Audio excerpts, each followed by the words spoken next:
Hi everyone, I'm Jack Thremling Raconteur, and I hope that you're doing well. I'd like to share some thoughts on I Am Legend by Richard Matheson. A great book. It's a great horror novel. It's also one of the great existential novels that's ever been written. And I think it showcases Matheson's strength both as a horror writer and as a writer who's exploring themes of existentialism, almost bordering on nihilism at times, I think.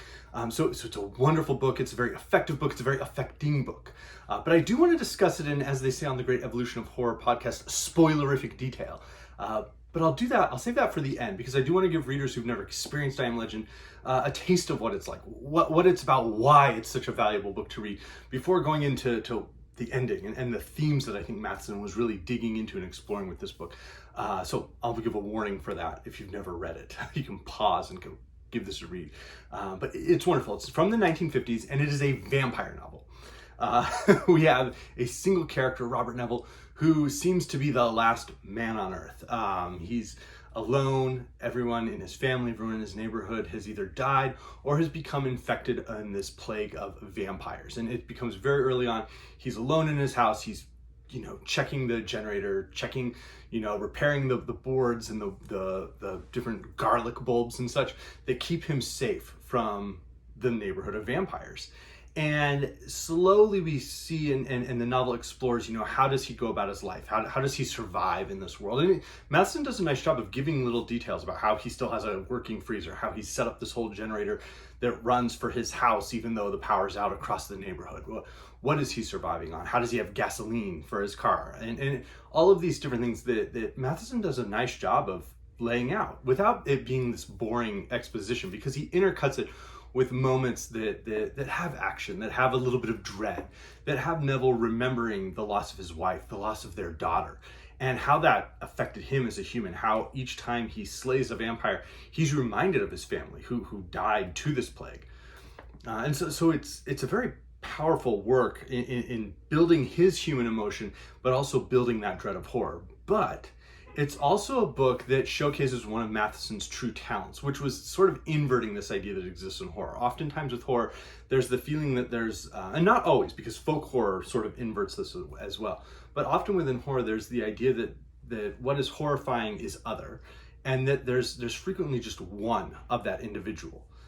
There's one Count Dracula, and yes, Dracula has brides or has minions, but there's really truly just one Count Dracula. Peter Straub's Ghost Story, there's really one true villain within it. Salem's Lot, it starts that way and then gradually the vampires proliferate. And so we frequently think of, the Invisible Man, the creature from the Black Lagoon. Certainly within horror films, there was this sort of single other, and then there's everybody else who's normal, trying to fight this and resist this dangerous power, this powerful monster. What Matheson does is to invert that and give us one normal human who has to resist an entire, population and society of monsters. And that's a very interesting way of approaching it. It gets at this one human's consciousness, this one human's sort of existentialist dread of being the last man on earth, being the last normal human. And that is a very different type of horror novel. It's a very different type of resisting horror, resisting the other.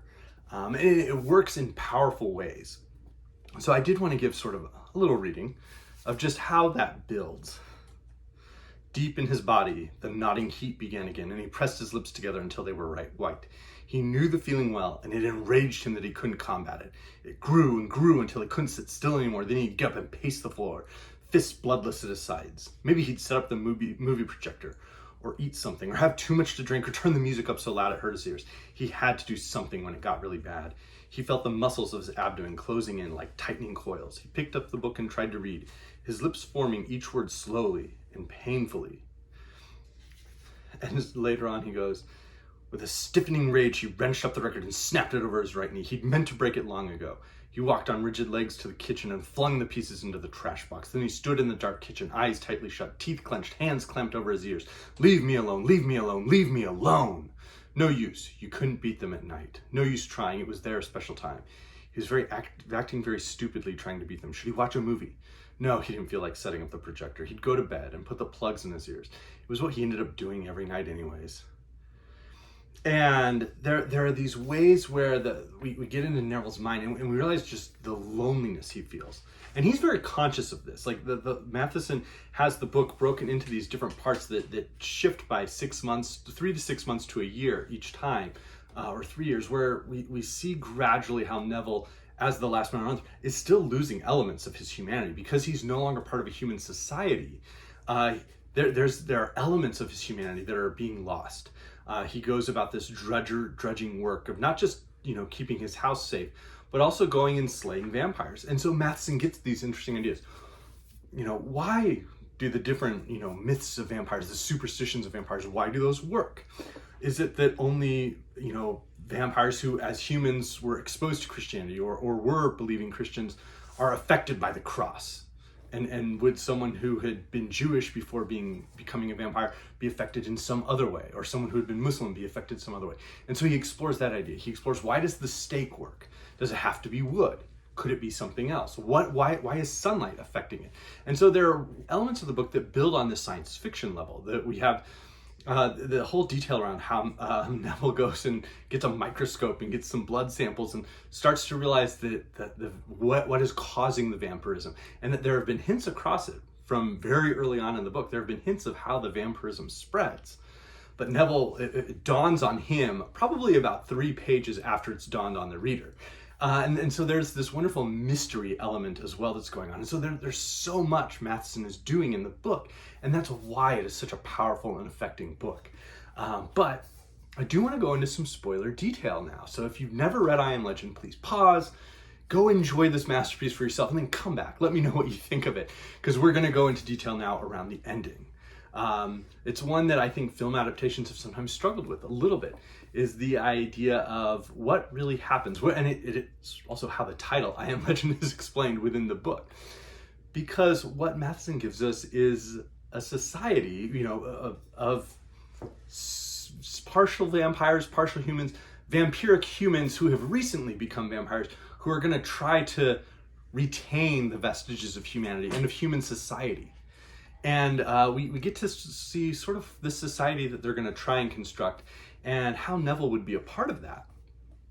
And so there's this jump forward where we see Neville, now it's been a couple of years, he has this long beard, he has long hair, and when he sees a woman walking out during daylight, he's yelling at her, but then he chases her. And of course, we only have his perspective, his narration, but on the woman's part, it seems very possible that she would be running because she doesn't want to be assaulted by this deranged human man. That she's probably been fleeing the vampires, she's fled all sorts of dangers, but she's now fleeing on multiple levels the fear and horror that he creates for her. And so that's a very, I don't know how that scene landed when this novel was first published in the 1950s, but certainly now, it's a very horrifying scene, and it adds this new layer to the novel of Neville, despite being in his head and on his side. We now see that maybe he could be dangerous, that someone else could perceive the danger that he presents in his lonely, dehumanized state. And of course, it turns out that she is a member of this, that Ruth is a member of this, nascent vampiric human society. And that they have ways to try and keep themselves from becoming total vampires, that they have ways to not constantly be seeking the blood of others to keep them alive, but that they can start to form a society, and that they're going to hunt down the truly undead vampires and kill them. But ultimately that Neville, as the last human, is a threat to their society, and that he has been killing their people and killing them off. And so there's a great moment where he realizes who she is, and then she knocks him out. And then sometime later, that next day, he discovers the letter from her. And that is sort of where we start to now get this idea Matheson has been exploring around, who has Neville become in the aftermath of this vampiric plague? Who has he become? He feels he's representing himself as the last human, but there are these other characters now, and we don't really get time with them. Ruth's really the only one we get to meet and spend time with. But we start to understand that if they are the future of humanity, what part does he play in it? Who is he as part of their society? And that inversion that Matheson has set from the very beginning of This Is the Last Man on Earth now takes on a new meaning, as ultimately on the final pages, Neville having been captured and he's going to be publicly executed because he was this terrifying, human who was trying to kill off all of these, new vampiric humans, realizes that to them, he is now the lone monster. He's the vampire, and he reads, "For a moment there was an increased babbling of voices, a few startled cries when someone saw him. Then sudden silence, as though a heavy blanket had fallen over their heads. They all stood looking up at him with their white faces. He stared back, and suddenly he thought, I'm the abnormal one now. Normalcy was a majority concept, the standard of many, and not the standard of just one man. Abruptly, that realization joined with what he saw in their faces, awe, fear, shrinking horror, and he knew that they were afraid of him. To them, he was some terrible scourge they had never seen, a scourge even worse than the disease they had come to live with. He was an invisible specter who had left for evidence of his existence the bloodless bodies of their loved ones. And he understood what they felt and did not hate them. His right hand tightened on the tiny envelope of pills. So long as the end did not come with violence, so long as it did not have to be butchery before their eyes. Robert Neville looked out over the new people of the earth. He knew that he did not belong to them. He knew that, like the vampires, he was anathema and a black terror to be destroyed. And abruptly the concept came, amusing to him even in his pain. A coughing chuckle filled his throat. He turned and leaned against the wall while he swallowed the pills. Full circle, he thought, while the final lethargy crept into his limbs. Full circle. A new terror born in death, a new superstition entering the unassailable fortress of forever. I am legend. And what a powerful ending. I think most people who are only familiar with the book from film adaptation, certainly the one from about 15 years ago, are not expecting that ending, that it is a vampiric society, that Neville is firmly the man we've been rooting with across the first 2/3 of the book until we discover Ruth and there's possible other human society. That he is perhaps the monster of their society. He is the vampire. He's the other, and he is the villain of this horror novel. And that in itself is this horrifying realization. And I think that was a theme Matheson wanted to explore. He wanted to explore the existentialism of what do you do when you know you're the last person, when you know an end is coming. And that's something he explored wonderfully in The Shrinking Man. It's something that he explored in many of his short stories.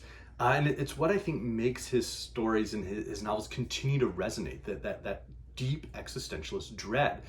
I find, these I Am Legend and The Shrinking Man to be just as affecting as a work like The Death of Ivan Ilyich by Tolstoy. And I think interesting in the way that Matheson would use genre and use science fiction and horror to explore those concepts of humanity in startling detail and very affecting emotional detail. And so I think it's a wonderful book. It's one to read and to reread. Knowing how it ends, going back and rereading it and re-experiencing the book from a different perspective. It rewards that rereading. And so it's a masterpiece. I would add that if you're interested in sort of a semi-contemporary response to the existentialist dread that was building sort of in the aftermath of the Holocaust, in the aftermath of atomic bombs being dropped and murdering hundreds of thousands in Hiroshima and Nagasaki. If you're interested in the aftermath of those and the way that fiction was starting to really dig in, and certainly philosophy and film and all sorts of people were starting to question those ideas, Paul Tillich's The Courage to Be is an amazing series of essays that really, and lectures really, that examine how does one respond, certainly from a religious perspective, to this existentialism that seems to be just building across global culture. And I have a video on that that'll link in the description box. But this is a wonderful book. It's one I absolutely love, and let me know what you think. Thanks.